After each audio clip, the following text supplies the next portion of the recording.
Star Wars: The Rise of Skywalker is said to answer many burning questions from The Force Awakens, as well as introducing many different revelations in this film by director J.J. Abrams. This is Mike Zero. If you guys are new to the channel, do make sure to subscribe to see future Star Wars content.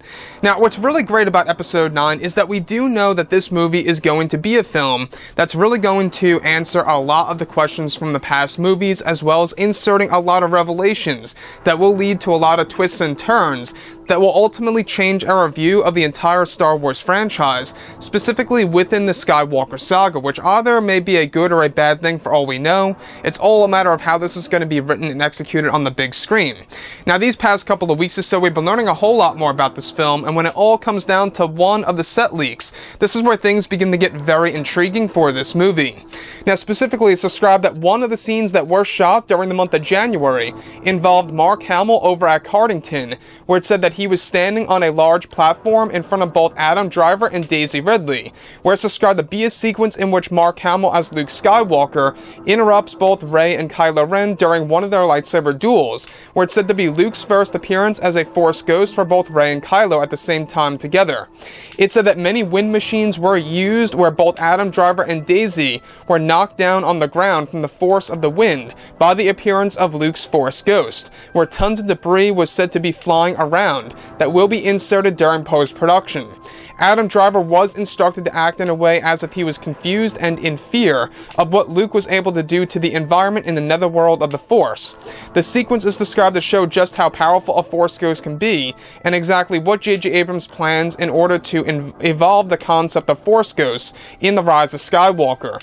Luke's Force ghost appearance is said to be used in a way to interrupt Kylo before striking Rey down during their lightsaber duel, and that this idea was taken from the original script of Return of the Jedi, where the ghosts of Obi-Wan and Yoda help Luke.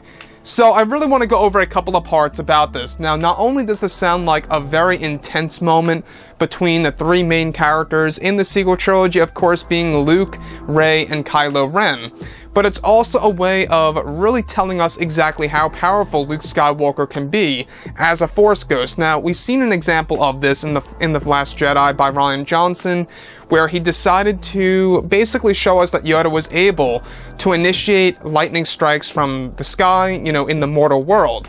And now, from what it seems, is that J.J. Abrams is actually allowing Luke Skywalker to manipulate a certain element in the mortal world as well, kind of manipulating the wind, if you will, in order to knock both Rey and Kylo Ren down during their lightsaber duel, in order to prevent Kylo Ren from striking Rey down during their lightsaber fight.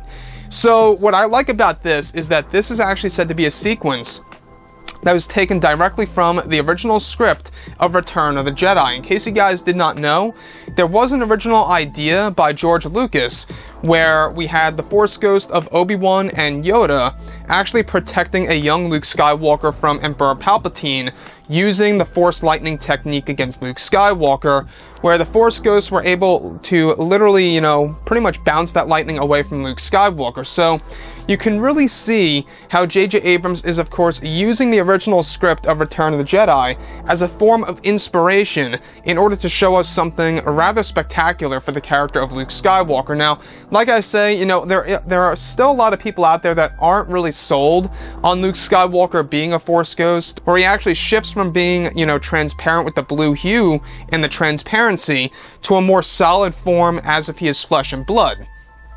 So the other piece that I would like to go over is the sequence that involves, Luke Skywalker, portrayed by Mark Hamill, standing on this platform in front of both Kylo Ren and Rey, where Adam Driver was actually instructed to act in a way as if he was confused and in fear. So this is a moment in which Kylo Ren is actually seeing, Luke Skywalker using this ability where a lot of debris is actually flying around this environment. We're still not quite sure exactly where this takes place. This could either take place inside of the First Order headquarters, or maybe even on the actual battlefield of the First Order, for all we know. But nonetheless, this is going to be a sequence in which the Force ghost of Luke Skywalker is literally able to manipulate the wind in the mortal world, causing tons of debris to fly around that actually interrupts, Kylo Ren attempting to strike down Rey. So what I like about this sequence is that, though Luke Skywalker may not be alive like how he was in The Last Jedi, he will be doing something incredible in the form of a Force Ghost. Now, like I say, there are more scenes to this. This isn't the only Force Ghost sequence for the character of course, Luke Skywalker. There's going to be multiple scenes involving Luke in, the form of a Force Ghost. This by far, though, is one that really tells us that, he's able to literally engage in the fight between both Rey and Kylo Ren and kind of split them both apart and to give them a lecture. Now, it's implied that this actually takes place before the moment in which both Rey and Kylo are introduced to the netherworld of the Force, where they see Yoda, Obi-Wan, Anakin, you name it, all the different characters from the past, in order to really interconnect all of the movies into one big movie. Anyways, guys, drop a comment below. Let me know what you think about all of this in the comments. And if you guys did enjoy the content for today, do make sure to drop a thumbs up on this video to support the channel. I thank you all so very much for the kind support, and I'll catch you guys next time.